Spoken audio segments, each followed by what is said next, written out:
Hello, everybody. I'm Chris Sky. Some of you know me. Some of you are going to know me now. Guys, we're in big trouble. We are facing the biggest crisis our country has faced in its entirety of its existence. And I'm not talking about COVID. I'm talking about our government. Government loves the phrase, never let a good crisis go to waste. And when you understand that the government, not COVID, created this crisis we're in, you understand that the loss of our freedoms, all our rights, the ability to go to work, and them trying to micromanage every aspect of our lives is about control. It's about trying to change that them working for us instead of them ruling us instead of them working for us. How are they doing this? In any country in the world, when you go away and you ask them, what do you think of Canada? They smile and the first thing they think of is freedom. Freedom is essential to any country that wants to be successful and content. Freedom of choice for the people is essential. We are all essential. If you allow the government to decide who is essential, if you allow the government to decide who are winners and who are losers, we all lose. But for freedom to reign free, truth must be widespread. So that's what we're trying to do. We're trying to spread the truth right now because the government is using lies. Lies through their government and their media, mass lies through the TV to make people ignorant. Why? When you're ignorant and you don't know, you're afraid. When you're afraid, they can manipulate you. They can tell you to do ridiculous things that you know are against your best interests. And you'll do them because you don't know any better. That's the idea of ignorance. So let's say that again. For freedom to reign, truth must reign. For tyranny to reign, it relies on ignorance. And what do we know about lies? Lies need to be told over and over again by as many people as possible in order for them to be effective. And that's what we're seeing. However, the truth resonates. It only needs to be told once. And then once you are awake, you cannot go back to sleep. And once you are awake, it is your responsibility to wake everybody else up. That's how you overcome the ignorance with the truth. And to overcome the fear, we use courage. The number one target of our government's crisis right now are our small businesses. That's what led me to make the Facebook group Back to Work and the nonprofit agency Back to Work.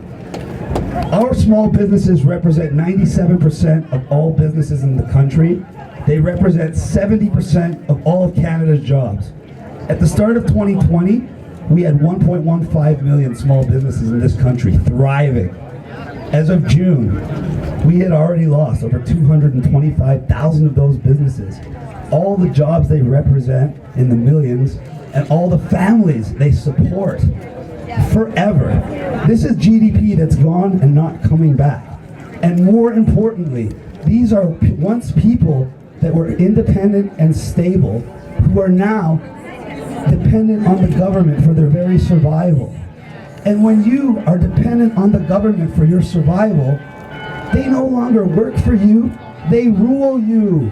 When you need to collect a check from them to live, they can tell you something as ridiculous as wear a mandatory mask, which we know is a symbol of slavery. It's a symbol of oppression, a symbol of compliance when you know it's not in your best interest. And if you comply with the first dictate, the next one will be contact tracing. The next one will be mandatory vaccines, followed by the digital ID. And that's why the government is trying to put as many people from the independent and stable category to the government dependent category. And that's why we started Back to Work. We get businesses to sign up to an anonymous network. I meet them personally. I go over their lease. I try to renegotiate their lease so they don't lose their business. We give them an adaptive business model tailored to their exact business that allows them to generate revenue even though they have to abide by government guidelines. We have a legal team in place that protects them if any government bylaw officer tries to charge them. And we have a privately funded legal fund that pays their legal fees if they get charged by the government. Why are we doing this? Because like I said, to combat fear, we need the truth. So I give these people the truth. But then to combat fear, we also need courage. And that's what Back to Work provides these businesses. They provide them the courage of unity, of knowing they're not alone, knowing they have other people fighting for their rights, knowing they have the finances available to them. And it's been very successful. We've had a 100% open rate and a 0% bylaw infraction rate thus far. And you know, they're planning a second wave in the fall, and they're going to shut everybody down again. And that's when Back to Work is going to be even more important, because all those businesses that are struggling now and barely surviving under these new guidelines, 50% capacity and social distancing, what do you think is going to happen to them when they get shut down for their next 2 weeks? They're going to all go under. And if, make no mistake, if our small businesses crash, our economy goes with it. And when our economy goes with it, combined with a $400 billion deficit, our taxes are going to go through the roof. You're going to see a COVID surcharge pop up on your bills in the next few weeks if you haven't already. It's a new tax, but they'll call it a surcharge. You're going to get told that your HST is going to rise in the spring. And it's going to rise every year to try to make up for this shortfall. CRB got extended because they know there's going to be more mass unemployment. And they're going to try to extend it indefinitely and call it universal income. So now that we know what the government's doing, and if you doubt that if you still doubt that this is all planned, this is all intentional, and you don't believe that our government has connections to non-government agencies and that's all a so-called conspiracy theory, I point you to our Deputy Prime Minister, Chrystia Freeland. She's an author. She just got paid by someone very famous to write his personal biography, and I want this to be public. Thank you. Mr. George Soros is paying paychecks directly to our Deputy PM, and you don't think he has an influence over our government? That's absolutely ridiculous. To make matters worse, she's the one that went on record saying that our opening plan is going to take until 2021. And a lot of businesses that were previously viable are just have to close forever under the new normal. She wrote a book in 2012. The title of her book is so coincidental of what's going on right now. You know it can't be a coincidence. While she is enforcing policies to destroy our small business, destroy our economy, and bring big business like Amazon and Walmart to record highs, as we've seen, she wrote a book called Plutocrats: The Rise of the Global Super Rich and the Fall of Everybody Else. That's all of you. That's all of us. This is our Deputy PM, getting paid by George Soros and writing books about the fall of the middle class while enforcing policies to destroy the middle class. So now that we know that they're doing this on purpose, now that we know their primary targets, now that I know I've given you a way to fight back, I gotta almost catch up because they're giving me a time limit here, so I'm gonna talk about my next initiative really quickly. We need massive awareness.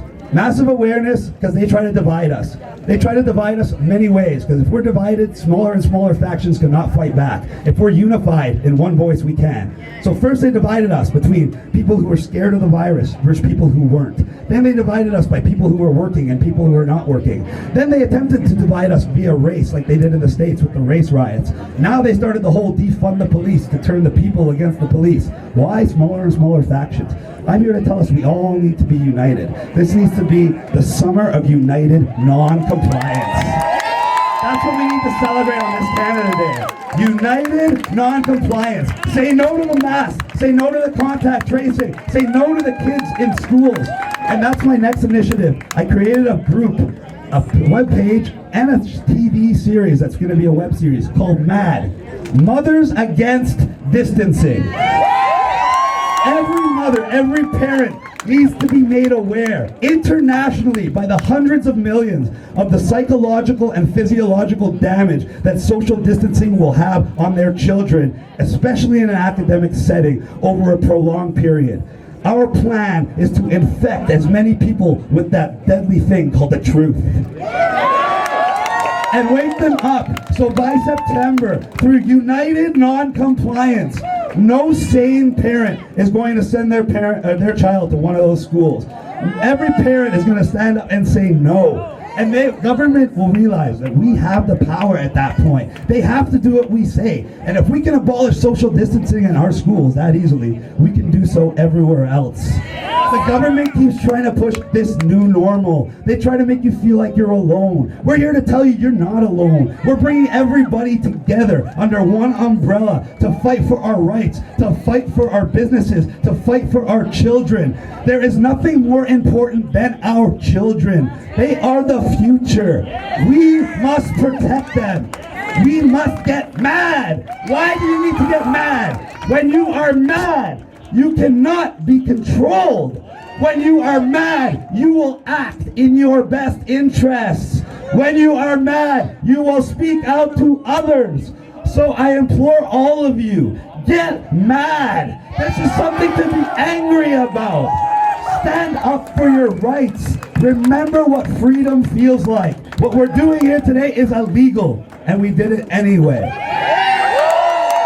Thank you very much.